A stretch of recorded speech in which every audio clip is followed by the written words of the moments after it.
अस्सलाम वालेकुम students, वाइटलाइज्ड educational hub 2026 और इसके ज़ेर एहतमाम माइक्रोसॉफ्ट वर्ड कंप्लीट कोर्स और जनाब आईटी एडवांस्ड कोर्स जो कि हमारा अपडेटेड सेशन चल रहा है फॉर 2026। और जैसा कि आपको पता है कि ये जून का मंथ है, इसमें हमारे द डिसिप्लिन एकेडमी में लास्ट 2 वीक्स ऑफ हैं और इस दौरान मैं इंशाल्लाह ताला पूरी कोशिश करूँगा कि एमएस वर्ड का कंप्लीट कोर्स इंटरनेट पर अपलोड कर दिया जाए अपना जो चैनल है, ताकि जो बच्चे कोर्स कर रहे हैं और जो साथ साथ इंडल्ज हैं जिनका एमएस वर्ड कंप्लीट हो गया है या 2 या 3 लेक्चर रहते हैं तो उनका ये कोर्स इसके साथ साथ कंप्लीट हो जाए। और फर्दर मोर फिर उसमें ज़ाहिर है जब एमएस एक्सेल स्टार्ट होगा तो उसके सेशंस उनके जो हैं वो कंटिन्यू रहें। एमएस वर्ड के हवाले से ज़ाहिर सी बात है कि आपको पता है कि ये एमएस ऑफिस का मेंबर है या पार्ट है या इसका कंपोनेंट है। और चूँकि उन बच्चों के हवाले से जो कि अब तक ज़ाहिर है कि इसके कुछ सेशंस मेरे साथ ले चुके हैं, या वो बच्चे भी जिनको इसकी थोड़ी बहुत नो हाउ है, और इसके अलावा वो स्टूडेंट्स भी जो वैसे इंटरनेट पर देखकर और इसकी नो हाउ रखते हैं, तो उस हवाले से उनके लिए कोई नई चीज़ नहीं है। उन्हें पता है कि टाइपिंग करने के लिए, कंपोजिंग करने के लिए, किसी भी टाइप के डॉक्यूमेंट्स बनाने के लिए हम एमएस वर्ड यूज़ करते हैं और बहुत ये समझिए वर्ल्ड वाइड यूज़ होता है। और सबसे ज़्यादा यूज़ होने वाला जो सॉफ्टवेयर है इस वक्त, यानी अगर ऑपरेटिंग सिस्टम विंडोज़ के बाद देखा जाए, अगर कोई एप्लीकेशन सॉफ्टवेयर जो कि यूज़ होता है वो एमएस वर्ड है। अच्छा जी, अब एमएस वर्ड के अंदर जब हम स्टार्ट करते हैं तो आपके सामने ये एक इंटरफेस आता है। अब मैं वर्जन से कतई नज़र जो है ना ये कोर्स बना रहा हूँ, क्योंकि वर्जन्स आपको पता है वो चेंज भी होते रहते हैं, उनमें अपडेट्स आती रहती हैं और थीम्स ऐड होती रहती हैं। तो वो जब आप एक स्पेसिफिक कोर्स कर लेते हैं तो फिर आपके लिए ये वर्जन्स का कोई इशू नहीं रहता, आप किसी भी वर्जन पर फिर काम कर सकते हैं। ये बिल्कुल ऐसा ही है जैसा कि आप गाड़ी की ड्राइविंग सीखते हैं और फिर उसके बाद आप कोई भी गाड़ी जो है वो चला लेते हैं, क्योंकि बुनियादी तौर पर तो आपने सिर्फ बेसिक्स और फंडामेंटल्स को सीखना होता है। अच्छा जी, अब ये एमएस वर्ड आपके सामने है। एमएस वर्ड का जो ये इंटरफेस है इसके कुछ हिस्से होते हैं और उन हिस्सों को हम सबसे पहले जो हमारा पहला लेक्चर है आज का उसमें हम ज़ाहिर डिस्कस करेंगे कि जनाब इन हिस्सों में क्या क्या चीज़ें हैं और ये किस किस काम आते हैं। और फिर ज़ाहिर है ये हमारा फर्स्ट लेक्चर जो होगा इसमें हमारा इंट्रोडक्शन भी शामिल होगा। सबसे पहले जो आपको बिल्कुल नीचे बॉटम में जो एक बार नज़र आ रही है, एक पट्टी नज़र आ रही है, ये स्टेटस बार है। और ये स्टेटस बार क्या करती है कि ये आप जब कोई काम कर रहे होते हैं तो उसका ये करंट स्टेटस बताती है। जस्ट लाइक आजकल जैसे आप देखते हैं ये आपके व्हाट्सएप के ऊपर स्टेटस आता है, आप स्टेटस लगा देते हैं, कोई पोस्ट लगा देते हैं, तस्वीर लगा देते हैं, कोई वीडियो। इसी तरह से एमएस ऑफिस के अंदर या बहुत सारे और भी सॉफ्टवेयर हैं कंपनीज़ के, उनमें आपको एक स्टेटस बार दी जाती है और उसमें जो आप करंट एक्टिविटी कर रहे होते हैं उसका स्टेटस होता है। मिसाल के तौर पर अगर आप ये देखें, यहाँ से शुरू करते हैं तो ये जो पहली चीज़ आपको नज़र आ रही है पेज 1 ऑफ 1, ये बता रही है कि जनाब इस वक्त आप पहले पेज में मौजूद हैं और इस वक्त करंटली जो डॉक्यूमेंट आपका खुला हुआ है उसके अंदर एक ही पेज मौजूद है और उसी में आप हैं, यानी 1 ऑफ 1। अगर लेट सपोज इसमें 3 पेजेस हों तो वो यहाँ पर 1 ऑफ 3 बताएगा कि आप पहले में मौजूद हैं और टोटल 3 पेजेस हैं। अगर आप दूसरे पेज में होंगे तो 2 ऑफ 3 बताएगा, अगर तीसरे पेज में होंगे 3 पेजेस में से तो 3 ऑफ 3 बताएगा। अब इसको कैसे करते हैं जी, कीबोर्ड से जो इसके लिए शॉर्टकट यूज़ होती है वो है कंट्रोल प्लस एंटर। ये साथ साथ आप लोगों को इंशाल्लाह मिलती भी रहेगी, मैं आपको ये इस तरह से ये स्क्रीन पर भी दिखाता रहूँगा। जैसे लेट सपोज अभी मैं आपको दिखाता हूँ कि इसकी जो शॉर्टकट है वो है कंट्रोल की प्लस आपने एंटर को प्रेस करना है, कंट्रोल को होल्ड रखकर। तो अभी मैं कंट्रोल के साथ एंटर करता हूँ तो ये देखें ये दूसरा पेज आ गया और अभी आप दूसरे पेज में मौजूद हैं। इसी तरह कंट्रोल फिर एंटर, कंट्रोल फिर एंटर, इस तरह आप कंटिन्यूस करते जाएं तो आपके पास जो है पेजेस आ जाएंगे। अभी आप 8 पेजेस ले चुके हैं और 8वें में मौजूद हैं। लेट सपोज अभी मैं यहाँ आ जाता हूँ करंटली, तो मैं चौथे पेज में आ गया हूँ, तो टोटल 8 पेजेस हैं। तो आप देख सकते हैं पेज 4 ऑफ 4 और ये बाकायदा तौर पर बटन भी आप देखें, जब आप माउस लेकर जाते हैं तो ये बटन की तरह बिहेव कर रहा है। इसका मतलब आप इस पर क्लिक कर सकते हैं। जब आप क्लिक करेंगे तो ये आपके सामने एक थंबनेल व्यू आ जाएगा जिसको नेविगेशन पेन भी कहते हैं। यहाँ पर आप इसको ग्राफिकली देख सकते हैं इसके पेजेस को। ये देखें चौथे का अभी फोकस हुआ हुआ है, आप यहाँ पर क्लिक करें तो आप तीसरे में आ जाएंगे। इसी तरीके से आप यहाँ पर जाएं तो आप ये 7वें पेज में आ जाएंगे। मज़ीद आप 8वें या लास्ट पेज में जाना चाहें तो यहाँ क्लिक करेंगे तो 8वें में आ जाएंगे। ये नेविगेशन पेन होता है, इसको यहाँ से आप क्लोज़ भी कर सकते हैं। जैसे कि आप यहाँ गए तो ये क्लोज़ वाले इसके बटन के ऊपर क्लिक किया तो ये क्लोज़ हो गया। अच्छा जी, अब अगर इस चीज़ को देखना, क्योंकि अभी तक तो ये ब्लैंक चल रहा है, अगर मैं माउस के साथ इसको स्क्रॉल करूं तो आपको नज़र आएगा कि जनाब ये इस वक्त तो एक ही पेज नज़र आ रहा है, लेकिन चूंकि स्क्रॉलिंग में उस तरह से फील नहीं होता, तो मैं एक काम करता हूँ, मैं ये करता हूँ कि ये मैं इसको ऊपर लेकर जाता हूँ, इसकी स्क्रॉल बार को पहले पेज में मैं आ जाता हूँ। देखें यहाँ से पेज 1 ऑफ 8, इस पर मैं टाइप कर देता हूँ अदनान। इसी तरीके से मैं लेट सपोज जाता हूँ तीसरे पेज में और यहाँ पर मैं टाइप कर देता हूँ हेलो वर्ल्ड। इसी तरीके से लेट सपोज मैं छठे पेज में जाता हूँ और यहाँ पर मैं टाइप कर देता हूँ वाइटल। अब ये मैंने रैंडम पेजेस में किया है, ये कोई तरतीब से मैंने काम नहीं किया। पहले में मैं आ जाता हूँ, ये देखें। अब आपको ये पता चलेगा जब मैं स्क्रॉल करूँगा माउस के साथ तो ये देखें दूसरा पेज आया, ये खाली था। तीसरे में मैंने कुछ लिखा था, हाँ जी, यानी टाइप किया था हेलो वर्ल्ड। फिर चौथे में जाता हूँ, ये भी मैंने ब्लैंक छोड़ा हुआ है। फिर 5वें में जाता हूँ, ये भी ब्लैंक छोड़ा हुआ है। छठे में वाइटल है टाइप किया हुआ। फिर 7वां भी ब्लैंक है और 8वां पेज जो है वो भी ब्लैंक है। तो यूँ ये मामला है जी इसका। तो इस तरह से आप मुख्तलिफ पेजेस में स्क्रॉल कर सकते हैं। ये देखें, अब मैं यहाँ से छठे पर क्लिक करता हूँ तो ये मैं छठे में फोकस हो जाऊँगा। अगर मैं तीसरे में करता हूँ, तीसरे में, दूसरे में, पहले में, तो जहाँ पर भी मैं पेजेस के दरमियान स्क्रॉल करना चाहूँ कर सकता हूँ। ये इन डिटेल चूँकि हमारे पूरा कोर्स चलेगा, एक एक चीज़ मैं इंशाअल्लाह ताला कोशिश करूँगा कि आपको करवाई जाए कोर्स के अंदर। तो ये पेज का जो है ये समझ लें कि मामला है यहाँ पर स्टेटस बार में। दूसरे नंबर पर आपको ये जो चीज़ नज़र आ रही है ना, ये इसकी वर्ड काउंटिंग होती है, लाइंस काउंटिंग होती है, पैराग्राफ काउंटिंग होती है, कैरेक्टर्स काउंटिंग होती है, स्पेसेस काउंटिंग होती है। यानी कि आप यूँ समझ लें कि डॉक्यूमेंट के ऊपर आप जितने भी कंटेंट्स टाइप करते हैं ये उनकी काउंटिंग यहाँ पर शो करता है। अब जाहिर सी बात है कि इसको कैसे हम देखेंगे, आपको भी नज़र आ रहा होगा यहाँ 4 वर्ड्स नज़र आ रहा है। अब ये 4 वर्ड्स क्या है, देखें जी, आपके पास ये जो डॉक्यूमेंट है इसका सबसे पहले टाइटल के ऊपर जाकर आप नाम देखें, डॉक्यूमेंट 1। ये मैं आपको टाइटल के ऊपर इसीलिए लेके जा रहा हूँ कि ये डॉक्यूमेंट 1 लिखा हुआ है। इस डॉक्यूमेंट 1 के अंदर टोटल 8 पेजेस हैं। मींस ये कि आप एट अ टाइम एक डॉक्यूमेंट पर ही काम करते हैं, लेकिन उसमें मल्टीपल पेजेस पर काम कर सकते हैं, मतलब सैकड़ों के हिसाब से पेजेस पर काम कर सकते हैं। अब इन पेजेस का जो फिनोमिना है ना, जो मैं ज़ाहिर है आपको भी इस पर फोकस करवा रहा हूँ अपने लेक्चर 1 में, वो ये है कि अगर आपने कोई किताब कंपोज करनी है तो जाहिर है उस किताब के अंदर तो बेशुमार पेजेस होते हैं, 500, 700, 1000 जितने भी हो सकते हैं, व्हाटएवर। तो आपको फिर उसका पेजेस चाहिए होते हैं और वो आपने लेने होते हैं। तो आप हर बार नई फाइल खोलकर नहीं बनाएंगे, आप एक ही फाइल खोलेंगे या एक ही फाइल पर काम करेंगे जिसका नाम बाय डिफ़ॉल्ट डॉक्यूमेंट 1 होगा। बाद में आप इसको चेंज कर सकते हैं, लेकिन उस एक फाइल या एक डॉक्यूमेंट के अंदर आपके सैकड़ों हज़ारों पेजेस आ सकते हैं, depend on the memory of your computer. तो ये अब आपको यकीनन इसका मामला समझ आ गया है। अब ये जो 4 वर्ड्स बता रहे हैं इसका मतलब ये है कि इस डॉक्यूमेंट के अंदर जो 8 पेजेस हैं इसमें अब तक मैंने 4 वर्ड्स या अल्फाज मैंने एंटर किए हैं। एक ये अदनान आपको नज़र आ रहा है। अब मैं आपको लेकर जाता हूँ तीसरे पेज में, हेलो वर्ल्ड। ये 2 आपके वर्ड्स हैं जी, क्योंकि हेलो अलहदा वर्ड है, वर्ड अलहदा वर्ड है। 3 हो गए जनाब, और यकीनन अब आपको समझ आ गई है। चौथे वाला वाइटल था जो मैंने टाइप किया, ये आ गया।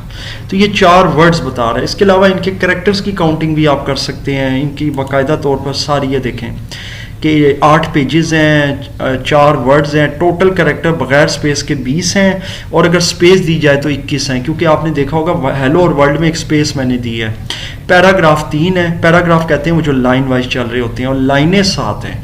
लाइनें इसलिए कि उनके बीच में स्पेसेस मैंने और एंटर दिए हैं। तो ये आई एम श्योर आपको यहाँ तक इसकी काउंटिंग समझ आई है। यानी आप जब कोई लेट सपोज, इससे आपको ये भी फ़ायदा मिलता है कि अगर आप कोई ऐसे टाइप कर रहे हैं और आपने वो 300, 400, 500 वर्ड्स का टाइप करना है, तो आप बासानी जब आप काम कर रहे होते हैं तो यहाँ से अपने वर्ड्स को काउंट कर सकते हैं, बासानी काउंट कर सकते हैं कि जी अब तक मैंने इतने वर्ड्स टाइप कर लिए हैं। वर्ड जो ये दिखाएगा वो एक्यूरेट होंगे, उसमें स्पेसेस या इंक्लूड एक्सक्लूड नहीं होंगी, वो कैरेक्टर्स या अल्फ़ाबेट्स होते हैं। अब कैरेक्टर क्या चीज़ है जी? कैरेक्टर ये है, जैसे ये वाइटल मैंने टाइप किया है, ये मैं थोड़ा सा यहाँ से जूम कर देता हूँ। ये जूम का स्लाइडर होता है इसके स्टेटस बार में, तो यहाँ से आप जूम कर सकते हैं। मैं भी आपको जूम का भी बताता हूँ एक चीज़ का। ये जो वाइटल है इसमें 5 अल्फ़ाबेट या कैरेक्टर्स हैं, यानी कि VITAL। सो ये बेसिकली जो है ना 5 कैरेक्टर्स काउंट होंगे। ये याद रखिएगा। सिमिलरली जब मैंने यहाँ पर ये टाइप किया था, अभी आपको मैं दिखाता हूँ, ये हेलो वर्ल्ड ये आ गया जी। तो ये जो हेलो वर्ल्ड था ना, इसमें बेसिकली दो वर्ड्स हैं और एक स्पेस है इनके बीच में। लेट सपोज अभी ये मैं बैक स्पेस करता हूँ और स्पेस को मैं ख़त्म कर देता हूँ, यानी कीबोर्ड से मैंने बैक स्पेस को प्रेस किया की और उसकी स्पेस ख़त्म कर दी। अब ये एक वर्ड का जो है ना काउंट होगा या एक वर्ड के तौर पे रिकग्नाइज होगा हेलो वर्ल्ड, क्योंकि इसमें स्पेस नहीं है।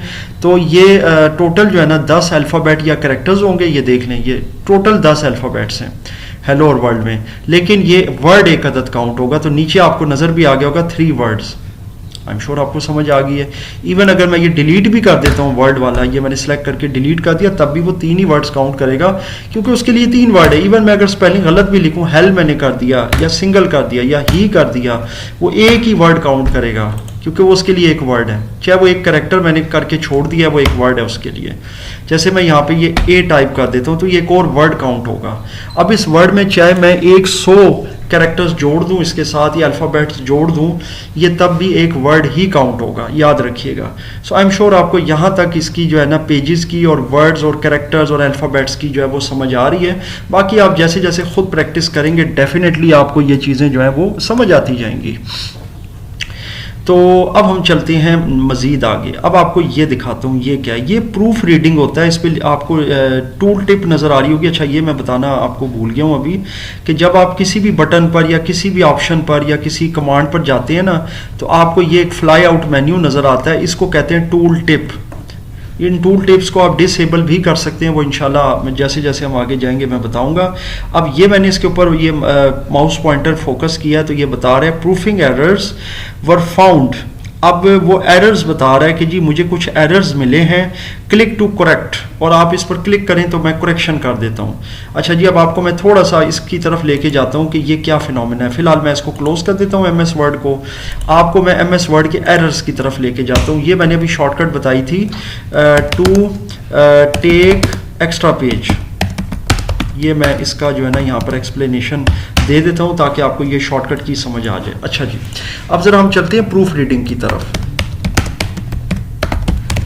देखिए, प्रूफ रीडिंग जो है वो मैं अक्सर अपने लेक्चर्स में, एकेडमीज़ में भी मैं बताता रहता हूँ अपने लेक्चर्स के दौरान कि जनाब प्रूफ रीडिंग बहुत ज़रूरी चीज़ है। प्रूफ रीडिंग का मतलब होता है कि अपने लिखे हुए को या अपना टाइप किया हुआ जो भी आपका टेक्स्ट होता है उससे एक दफ़ा आपने गो थ्रू होना होता है, उसको रिवाइज़ करना होता है कि उसमें कोई गलतियाँ तो नहीं है, उसमें कोई ग्रामेटिक मिस्टेक्स तो नहीं है, उसके अंदर कोई स्पेलिंग मिस्टेक्स तो नहीं है, या लेट सपोज कोई ऐसी डिटेल तो नहीं आपसे छूट गई है, कोई पैराग्राफ रह तो नहीं गया लिखने से।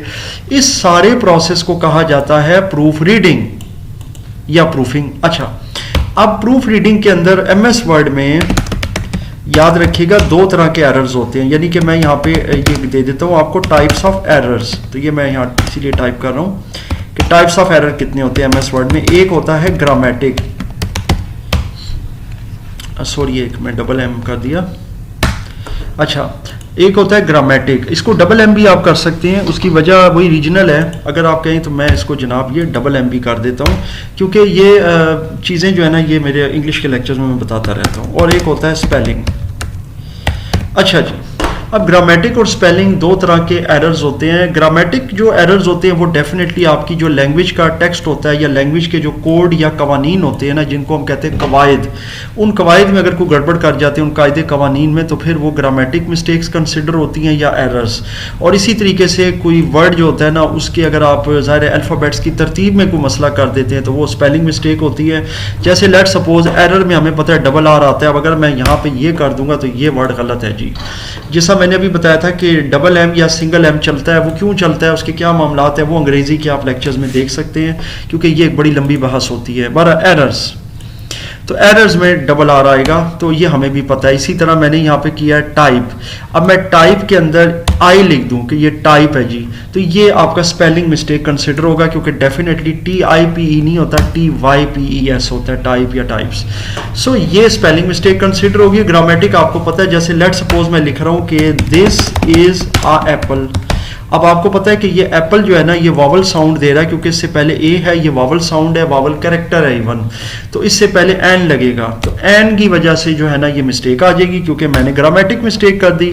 वैसे स्पेलिंग में कोई भी इसमें प्रॉब्लम नहीं है, ए भी ठीक लिखा है, मैंने एक आर्टिकल है आपको पता है, इस भी ठीक है, दिस भी ठीक है, एप्पल की भी स्पेलिंग ठीक है, लेकिन ये यहाँ पर ए नहीं आता, यहाँ पर एन आता है, तो ये बेसिकली कहलाएगी ग्रामेटिक मिस्टेक। और भी आगे बहुत सारी फिर आएंगी, आपको भी जस्ट एक मैं थोड़ा सा इसका एक एग्जाम्पलरी समझा रहा हूँ कि ये क्या है। तो MS वर्ड में इस तरह के मामलात होते हैं। अब मैं आपको कुछ करके दिखाता हूँ, और ये जूम का मैं आपको हाँ एक चीज़ पहले बता दूँ इससे पहले, ये जो जूम स्लाइडर होता है ना स्टूडेंट्स, जैसे मैं लेट सपोज टाइप कर रहा हूँ पाकिस्तान इज़ माई होमलैंड, अच्छा पाकिस्तान इज़ माई होमलैंड, तो ये आप देखें ये इस वक्त 260% पे गया हुआ है, इसको मैं मज़ीद बड़ा कर सकता हूँ, ये देखें और बढ़ा रहा हूँ।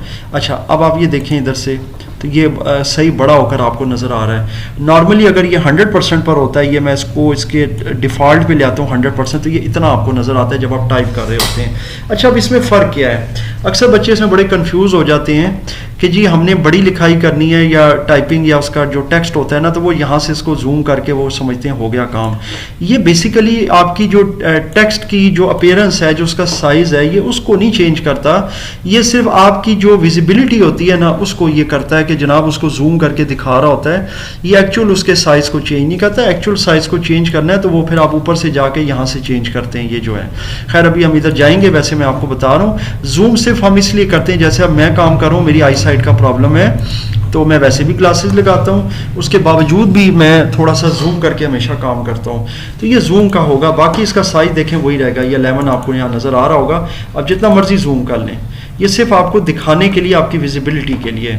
अच्छा अब आपको ये यहाँ पे लेके जाता हूँ प्रूफ रीडिंग में, देखें यहाँ पर आ रहे हैं नो प्रूफिंग एरर्स, क्योंकि अभी यहाँ तक उसको कोई एरर नहीं मिला।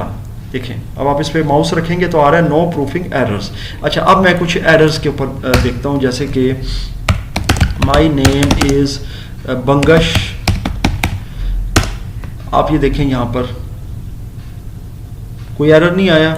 अब एक और चीज़ मैं करता हूँ, कैप्स लॉक को ऑफ कर देता हूँ, माई नेम इज़ बंगश, देखते हैं जी। अब ये बंगश का जो वर्ड है ना, ये कंप्यूटर में नहीं है, आपको पता है ज़ात है ये एक। अब इस पर जाएं तो ये क्या कह रहा है, proofing errors were found, click to correct. अब देखा जाए ना तो ये बंगश में कोई गलती नहीं है, मे भी कोई बंदा ये कहता है जी बी आपने बड़ा करना है, लो जी बड़ा कर देते हैं, तब भी वो नीचे रेड अंडरलाइन दे रहा है, इसका मतलब है उसे कोई स्पेलिंग मिस्टेक का मसला आ रहा है इधर। अब मैं इसके ऊपर जब क्लिक करूँगा ना तो यहाँ पर आएगा कि जी बंगश में आपका शायद ये गलत है, बैन और गैश या इस तरह से, क्योंकि ज़ाहिर है उसमें वो वर्ड्स नहीं है। तो मुझे क्या करना होगा, मुझे यहाँ पर दो ऑप्शन मिलते हैं, एक इग्नोर और एक ऐड। ये इग्नोर ऑल असल में इसलिए होता है अगर एक से ज़्यादा वर्ड्स के नीचे अंडरलाइन आ रही हो, ज़ाहिर है अभी तो एक ही वर्ड के नीचे आ रही है ना, सिर्फ आपको समझा रहा हूँ मैं, तो ये आपने इग्नोर ऑल की तरफ तो फिलहाल नहीं जाना, आपने सिर्फ इग्नोर करना है, तो ये इसके नीचे से अंडरलाइन खत्म हो जाएगी, ये देखें। और ये देखें spelling and grammar check complete, you are good to go. अच्छा अब इधर जाएं, वो क्या कह रहा है, नो प्रूफिंग एरर्स। अच्छा लेकिन अब मसला ये है कि उसने वक्ती तौर पे इग्नोर कर दिया है। अब मैं ये बंद करके आपको दोबारा दिखाता हूँ। एक और चीज़ भी आपको साथ बता देता हूँ कि अभी आपने कुछ टाइप नहीं किया तो आपको नीचे ये आइकन नहीं मिलेगा प्रूफ रीडिंग का। ये प्रूफ रीडिंग का तब मिलेगा जब आप काम करेंगे। चलिए मैं दोबारा टाइप कर रहा हूँ, माई नेम इज़ बंगश, ये नहीं जी, फिर अंडरलाइन आ गई, फिर वो कह रहा है जी मसला आ रहा है, मैंने पहले इग्नोर करवा दिया था, फिर मसला आ रहा है। मैं फिर इग्नोर करूंगा, इग्नोर ज़रूर कर देगा इस डॉक्यूमेंट में, लेकिन अगली बार जब किसी नए डॉक्यूमेंट में नई एंट्री होगी, नए सिरे से नए पेज में, तो फिर वो मसला करेगा। तो ये है बेसिकली इसका प्रॉब्लम। अब इस प्रॉब्लम को हमने अगर मुस्तकिल हल करना है, जैसे एक बंदा है उसके नाम के साथ बंगश आता है, अब ज़ाहिर है जैसे मैं हूँ, मेरा नाम है अदनान अहमद ख़ान। अच्छा अब लेट सपोज इसमें अहमद का वर्ड नहीं है या ख़ान का वर्ड नहीं है इसकी डिक्शनरी में, तो ये अंडरलाइन देगा, बेशक मैं स्पेलिंग ठीक लिख रहा हूँ। अब मसला ये कि इसके लिए मेरे पास ऑप्शन होती है ऐड की। ये ऐड का मतलब होता है कि जनाब इसको मैं इसकी डिक्शनरी में ऐड करने लगा हूँ। ये देखें क्लिक किया, ऐड हो गया, ये देखें। अब वही मैसेज उसने दिया है कि spelling and grammar check complete, you are good to go. Add होने के बाद ये होगा स्टूडेंट्स कि जब आप दोबारा से अगली बार जब कभी भी इसके अंदर यही वर्ड टाइप करेंगे ना, तो कंप्यूटर की ये डिक्शनरी में ये ऐड हो चुका है, इनफैक्ट MS वर्ड की भी। तो उसके बाद ये उसका जो है ना ज़ाहिर है कि उसको टैली करेगा उसके against, and then it will find no errors. जैसे माई नेम इज़, मैं लिखता हूँ बंगश, अगेन अब ये देखें इसने बी को कैपिटल भी कर दिया क्योंकि ऐड है, खुद ब खुद किया ऑटो करेक्ट, और अंडरलाइन भी नहीं दी, और अब आप यहाँ माउस लेके जाएं तो no proofing errors. So I am sure आपको ये एरर्स के बारे में समझ आ रही है कि एरर्स का क्या मामला है, क्योंकि ये वो चीज़ होती है कि जो ज़ाहिर है आपके कंप्यूटर के अंदर बाज़-औक़ात नहीं ऐड होती, क्योंकि अब कंप्यूटर की जो डिक्शनरी है उसमें मुस्लिम्स के नेम्स या जो हम पाकिस्तानियों की जो पाकिस्तान में कास्ट होती है मुख्तलिफ, जैसे कोई चौधरी है, कोई मलिक है, कोई ख़ान है, कोई बलोच है, कोई तनोली है, अब वो चीज़ें इसके अंदर मौजूद नहीं हैं। तो जब भी वो बंदा इस तरह की चीज़ टाइप करेगा, जैसे वो कहता है कि ज़हीर तनोली, अब मैं यहाँ लिखता हूँ, ये देखें तनोली लिखा जी, अब आप देखें ज़हीर के भी नीचे अंडरलाइन आ गई, हालांकि स्पेलिंग ठीक है, और तनोली के नीचे भी आ गई। अब वो अगर बेशक ये कहे चलो यार कैपिटल टी करो, तब भी वो अंडरलाइन दे रहा है। मैं अभी तक जाऊंगा, ये देखें proofing errors were found, click to correct. तो यहाँ पर अगेन वही मामला आ रहा है, क्योंकि वो शेयर और ये इस तरह के वर्ड जो है उसमें ऐड है, समीर का वर्ड देखें ऐड है। अच्छा, अब मसला ये है कि भाई मैं ये इग्नोर वाला काम नहीं करूंगा, क्योंकि इग्नोर अब आपको समझ आ गई, अगर करेंगे अगली बार फिर अगर उस बंदे ने अपना नाम टाइप करना है या कोई ऐसा नाम है जो ज़ाहिर ज़हीर का नाम कई बार आ सकता है आपके डॉक्यूमेंट्स में, तनोली का नाम कई बार आ सकता है, किसी की भी नाम के साथ लग सकता है, ज़ात है ये, तो आपने ऐड करना है जी स्टूडेंट्स। ये देखें ऐड पर क्लिक करें, ज़हीर ऐड हो गया, फिर ऐड करें तनोली भी ऐड हो गया। ये देखें अब ये मैसेज अगेन आ गया वही वाला, ओके करें। बेशक अब आप इसको सेव करें ना करें इससे फ़र्क नहीं पड़ता, MS वर्ड की डिक्शनरी में ये ऐड हो चुका है। अब मैं नेक्स्ट टाइम ये करता हूँ कि जैसे कि ही इज़ ज़हीर तनोली, ये देखिएगा मैं अभी सिंपल टाइप करूँ, Z बड़ा भी नहीं किया, स्पेस दी, Z खुद ब खुद बड़ा हो गया, तनोली। अब तनोली जो है ना, ये मैंने ज़ाहिर स्पेलिंग तो वही रखने हैं, टी खुद ब खुद वो बड़ा करेगा। अब ये नहीं है कि आप तनोली यूं करेंगे तो आप कहेंगे ये भी गैस करेगा, भाई वो डबल ओ है, तो ये वाला जो तनोली वर्ड है ये इससे डिफरेंट है, लिहाजा अगेन इसके नीचे अंडरलाइन आ रही है। अब कुछ लोग डबल ओ के साथ भी तनोली लिखते हैं, तो इसके लिए भी वही काम उन्हें अगेन करना होगा कि यहाँ से इसको एक दफ़ा ऐड करेंगे तो ये वाला वर्ड भी ऐड हो जाएगा। अब नेक्स्ट टाइम वो इस स्पेलिंग के साथ भी ये करेंगे तब भी ऐड हो जाएगा, और तब भी आई मीन कि वो उसके नीचे कोई भी आपको मिस्टेक नहीं देगा। तो ये जनाब आपका अब तक MS वर्ड का चल रहा है स्टेटस बार, पहला लेक्चर है हमारा। इसके आगे आ जाते हैं अब यहाँ पर इंग्लिश यूनाइटेड स्टेट्स, ये टूल बार होती है, ये वो समझ लें कि एक लैंग्वेज टूल बार होती है जो सिलेक्टेड होती है आपके MS वर्ड में बाय डिफ़ॉल्ट। अब अगर आपके कंप्यूटर में एक से ज़्यादा लैंग्वेजेस इंस्टॉल्ड हैं, जैसे मेरे कंप्यूटर में इंग्लिश है, उर्दू है, 2 लैंग्वेजेस हैं, इन पर मैं काम कर सकता हूँ। कई लोगों के कंप्यूटर के अंदर फ्रेंच भी इंस्टॉल्ड होती है, चाइनीज़ हो सकती है, या जर्मन हो सकती है, कोरियन लैंग्वेज हो सकती है, कोई भी हो सकती है लैंग्वेज। तो वो ये होता है कि यहाँ से वो सिलेक्ट कर सकते हैं, फिर वो कीबोर्ड वही वाला काम शुरू कर देता है। मिसाल के तौर पे मैं यहाँ क्लिक करता हूँ स्टूडेंट्स, अब यहाँ पे वो कह रहा है कि जी आप क्या करेंगे, मैं कहता हूँ जी उर्दू में सिलेक्ट कर लेता हूँ, ये देखें। अब इसके बाद मैं करता हूँ ओके, जब मैं ओके करूँगा ना तो मैं देखता हूँ कि अभी क्या हो सकता है। मैं EDNAN नहीं आया, क्योंकि उर्दू मैंने सिलेक्ट तो की लेकिन उर्दू इसके अंदर इंस्टॉल नहीं है। तो सिर्फ यहाँ से सिलेक्ट करना ज़रूरी नहीं है, बल्कि वो लैंग्वेज की टूल बार आपके पास इंस्टॉल होनी चाहिए। इस पर खैर मेरे लेक्चर्स मौजूद हैं, वो आप देख सकते हैं, और ये मैंने इससे पहले अल्हम्दुलिल्लाह करवाए हुए हैं। अच्छा, अब आगे आते हैं।